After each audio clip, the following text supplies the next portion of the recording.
आखिर दोष क्या है मेरा? यही कि मैं एक लड़की हूँ, या सिर्फ इस घर में जन्म लेना ही?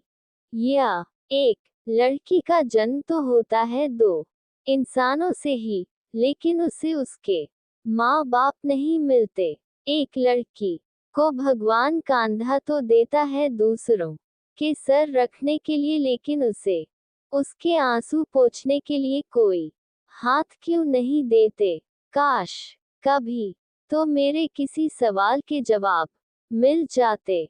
शायद जिंदगी का होश मैंने बाद में संभाला, पहले ये सवाल मुझे मुझसे ही मिलते रहे। एक आईना था जो आंगन में टंगा था, जिससे मैं घंटों बातें करती थी, जिसे मेरी लाल आंखें बिल्कुल नहीं भाती थी। एक रोज मैं उससे भी आंखें चुराने लगी। मैं रात में तारों से बातें करने लगी। अब घंटों बातें करती हूँ, कभी कभी सारी रात बातें करती हूँ। मैं कौन हूँ? क्यों भगवान ने इस धरा पर भेज दिया है? नाम भी तो मेरे जन्मदाताओं से नहीं मिला। जिसके मन को लुभा गई उसने ही एक नाम दे दिया, और अब मुझे सब स्वाति कहकर बुलाते हैं। हाँ, यही मेरा नाम है, स्वाति। एक सांस में कितनी ही बातें एक साथ कह गई स्वाति, जैसे कोई गुबार था दिल में उसके, जो फूटने को बेकरार था। बस छूने भर की ही देर थी। उसके हंसते चेहरे के पीछे कोई दर्द भी छुपा हो सकता, कभी सोचा नहीं था।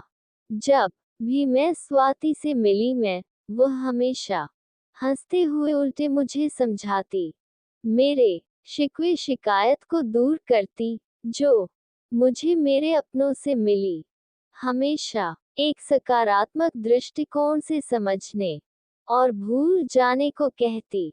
आज उसे हुआ क्या है?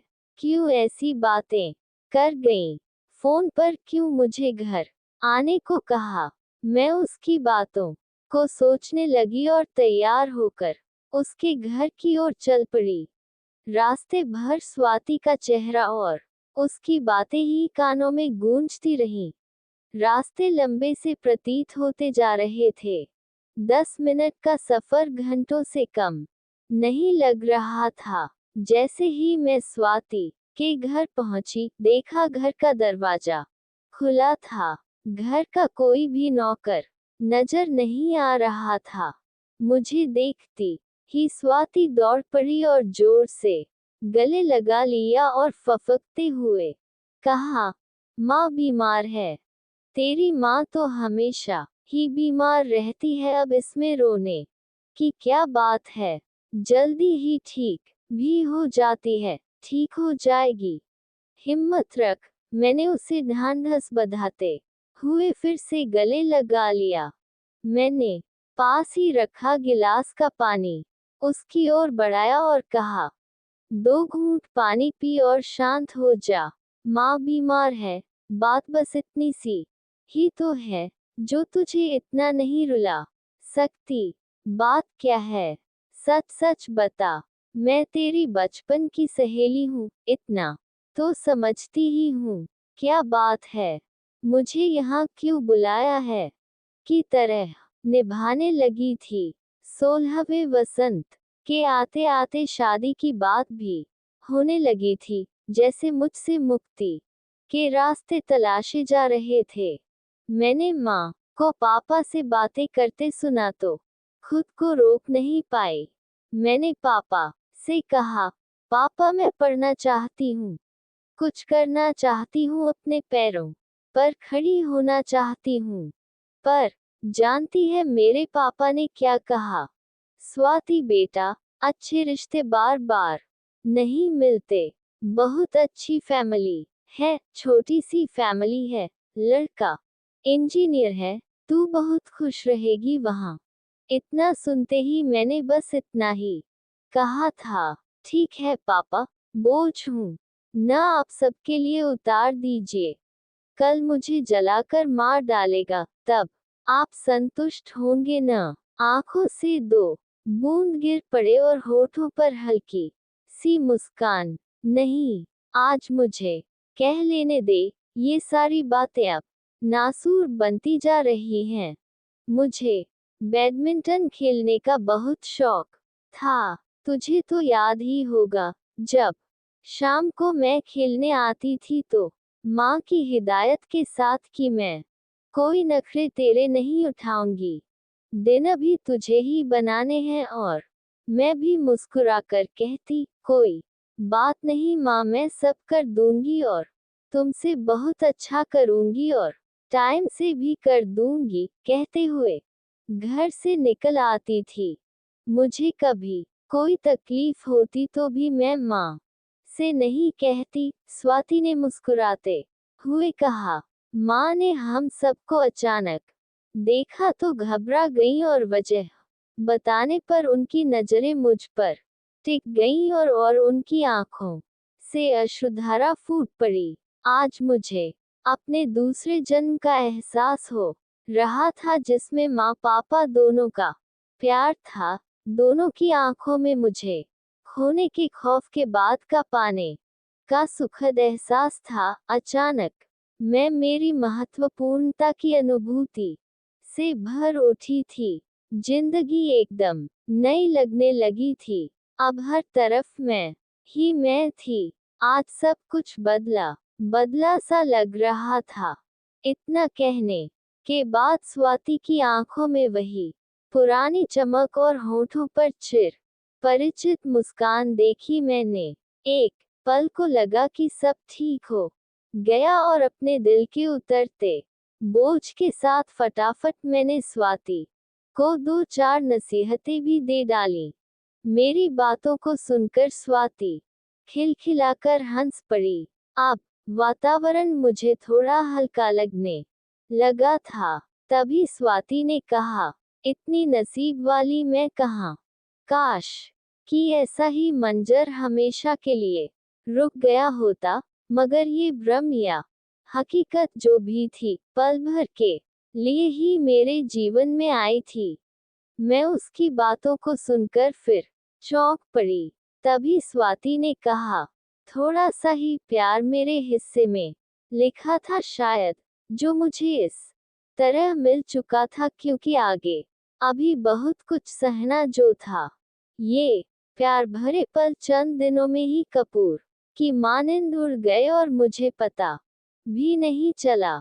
मैंने अभी अपनी पढ़ाई पूरी भी नहीं की थी कि मेरी शादी कर दी गई। इस बार मैं कुछ न कर सकी। शादी की विदाई में मेरे लिए मेरे अमीर पापा के पास बेटों के लिए प्रॉपर्टी बनाने के लिए सब कुछ था, लेकिन मुझे देने के लिए कोरी बातों के अलावा कुछ भी नहीं था। आखिर मैं उनकी अकेली बेटी जो थी, इसलिए माँ ने भी अपने पास से अपने अहम को दहेज के रूप में मुझे दिया, जिसे लेकर मैं ससुराल भी आ गई। एक बार फिर से मैं अपमान का घूंट पीने लगी। जिंदगी को और करीब से जानने और समझने लगी। रिश्तों का फरेब और उसका खोखलापन दीमक की तरह मुझे अंदर ही अंदर काटने लगा। मैं अपनी परिस्थितियों से जूझने के लिए अपने मनोबल को संभालते हुए अपनी पढ़ाई के दौरान ही अपनी बच्ची को जन्म देने के बाद अपने लक्ष्य की ओर बढ़ना नहीं छोड़ सकी। मेरी माँ का दिया हुआ दहेज किसी साए की तरह आज भी मेरे साथ चलता है, जबकि मैंने अपने व्यवहार से सभी के दिलों को जीतने की पूरी कोशिश की। वर्षों बाद मुझे थोड़ी सफलता भी हासिल हो ही गई। अभी गम कम न थे मेरे जिंदगी में। कड़वाहट के रंगों का असर महसूस करते हुए कुछ साल गुजर चुके थे कि इसी बीच पति का तबादला भी ऐसी जगह हो गया जहां से साल में 1 या 2 बार से ज्यादा आ पाना मुमकिन न था। जिंदगी के हर इम्तिहान को मैं पास तो कर आई थी, लेकिन इस बार बुरी तरह टूट गई थी। जिंदगी ने एक बार फिर मुझे वहीं लाकर खड़ा कर दिया था, जहां मैं पलटकर कभी रहने आना नहीं चाहती थी। पापा का व्यवहार भी मेरे प्रति काफी बदल चुका था। अब माँ को कभी कभी मुझ पर तरस आ जाता था। घर में भाई की शादी भी हो चुकी थी। हम एक ही शहर में रहने लगे थे। अब मुझे उपहार में मिलने वाली चीजों का मूल्य भी बताया जाने लगा था। मेरे नन्हे बच्चों को दिए हुए चॉकलेट, टॉफी की कीमत और गिनती भी सुनाई जाती थी।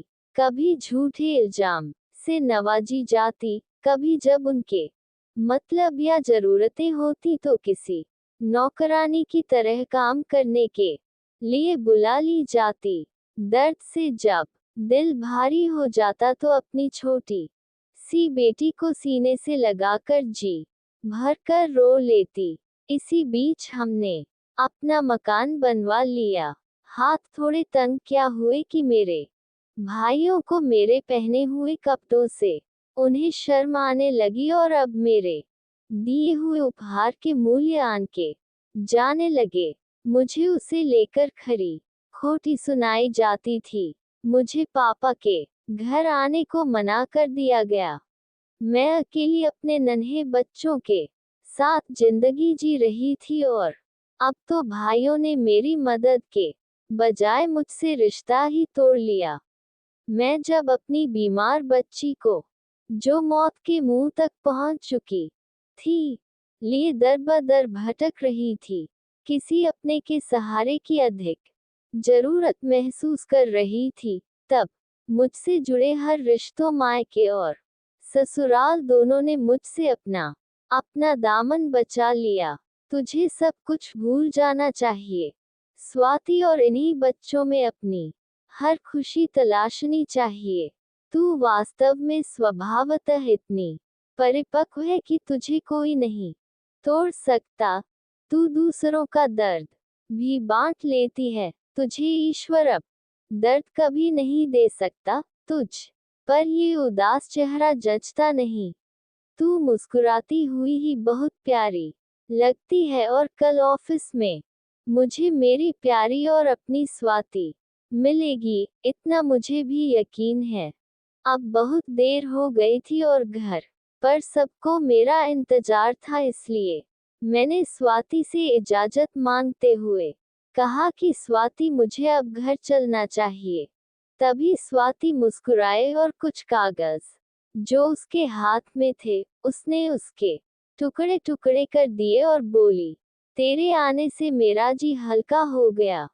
फिर मुझे छोड़ने मेरी कार तक आई और अपने पुराने अंदाज में मुस्कुराते हुए मुझसे कल ऑफिस आने का वादा कर अपने बच्चों के साथ अपनी दुनिया में रम गई। Thank you for watching.